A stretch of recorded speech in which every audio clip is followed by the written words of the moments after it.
Ya está con nosotros Óscar Chávez, jefe del Instituto de Economía y Desarrollo Empresarial. ¿Cómo está? Bienvenido al programa.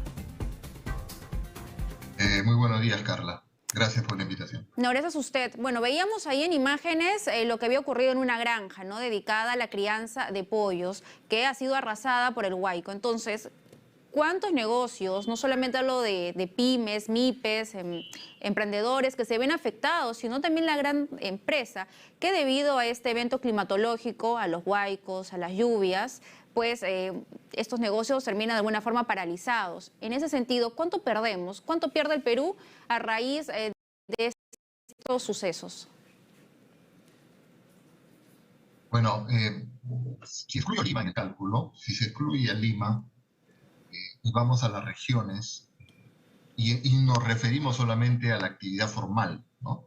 Porque lo que usted está comentando es otro segmento de la población que quizás sea más golpeado, ¿no? Pero estamos hablando que este problema del niño costero, de Yacu, envuelve aproximadamente a costa norte del Perú, estamos hablando del 16-17% del PBI, y al 20% del empleo formal.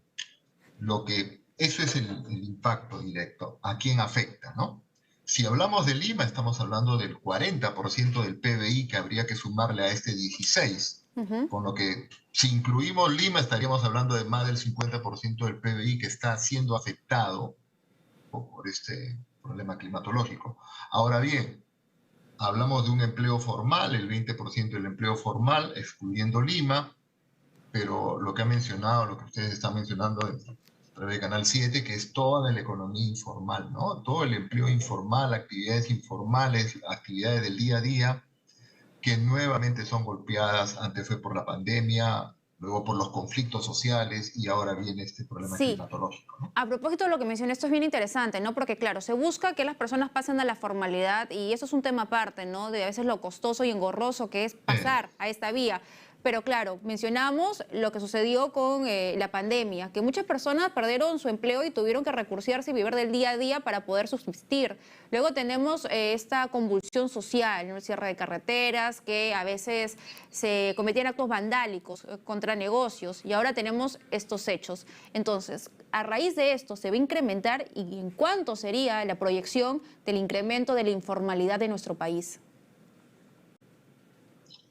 Bueno, eso es un poco prematuro. En realidad, sí, cuando tengamos las cifras, las estimaciones de cifras de esta pregunta, respecto a esta pregunta, recién la tendremos el próximo año, ¿no?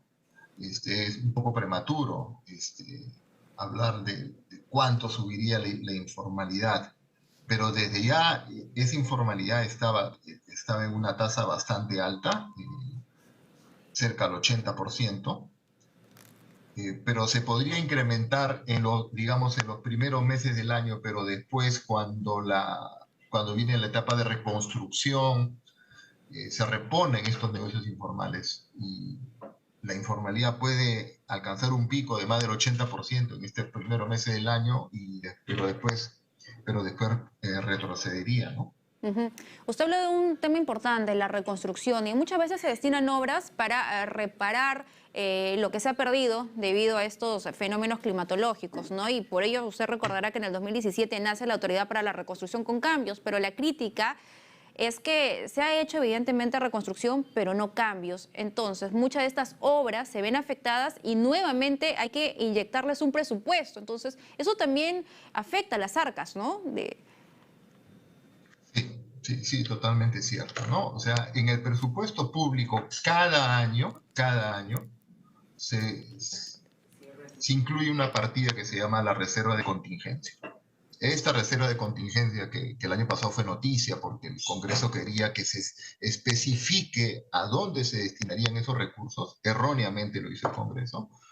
Esta reserva de contingencia es para hechos imprevistos que ocurren a lo largo del año, como por ejemplo estos desastres naturales. Entonces tenemos alrededor de 5.300 millones de soles en el presupuesto, de donde se podrían tomar estos fondos o parte de ellos para una eventual reconstrucción, pero sí es cierto que lamentablemente no se han tomado las medidas de prevención a tiempo y ahora discutir sobre eso creo que no va a dar ningún resultado. Ahora lo que hay que pensar es en minimizar las consecuencias y apurar la reconstrucción, ¿no?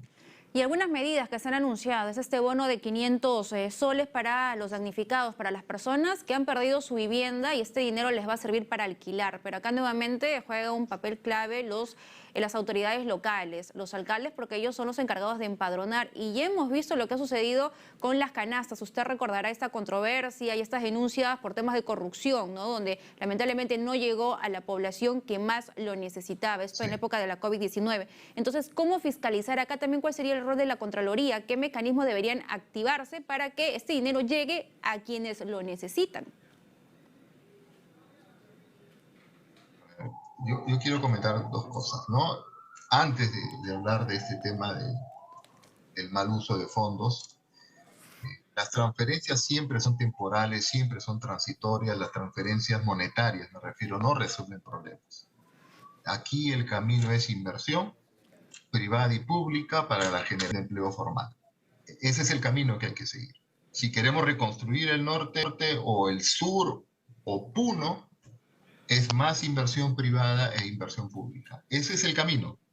Entonces, los paliativos como las transferencias monetarias, efectivamente, son medidas temporales, pero siempre son propensas a casos de corrupción. Esto siempre ha ocurrido, ¿no? Quizás focalizar bien, pero la experiencia última nos dice que, por ejemplo, en la época de pandemia, las transferencias monetarias eran generalizadas, no se podía ser tan minucioso en ver a quién le doy, porque como la gran mayoría es afectada, pues entonces uno da la transferencia con menos requisitos, con menos exigencia, ¿no? Cuando usted es mucho más riguroso en dar las transferencias, cuando uno es mucho más riguroso, más vigilante, menos personas lo reciben, incluso aquellos que lo necesitan. Pero si usted relaja esta supervisión, este control, y si usted trata de decir, bueno, no voy a ser tan riguroso, voy a ser más flexible, entonces la consecuencia es que también reciben personas que no lo necesitan. Ese es un trade-off que siempre ocurre en este tipo de políticas, ¿no? Pero yendo más allá de esta discusión sobre la transferencia monetaria, es inversión privada y pública lo que va a requerir todo el país para recuperarnos de estos desastres naturales y esta desaceleración económica. Muy bien, muchísimas gracias por esta entrevista. Quedó claro su punto de vista. Ha sido Óscar Chávez, jefe del Instituto de Economía y Desarrollo Empresarial con nosotros.